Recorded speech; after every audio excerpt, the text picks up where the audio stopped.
Brochure is going to play a big role in any business. Here are a few things to keep in mind while you design a brochure. Tip number 1. Try to do some research on your competitors' designs. Tip number 2. Make brochures simple and very attractive. Tip number 3. Make sure your brochure is informative and fresh. Tip number 4. Better to use a single font style. Tip number 5. Never put too many content, less content more readability. Tip number 6. Arrange things nicely in your design.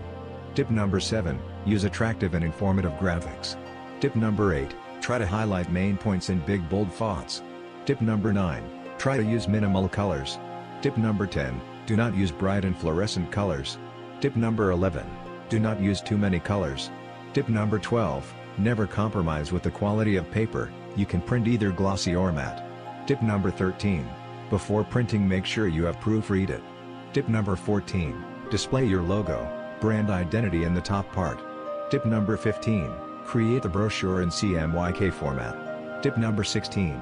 Try to take a sample printout. Tip number 17.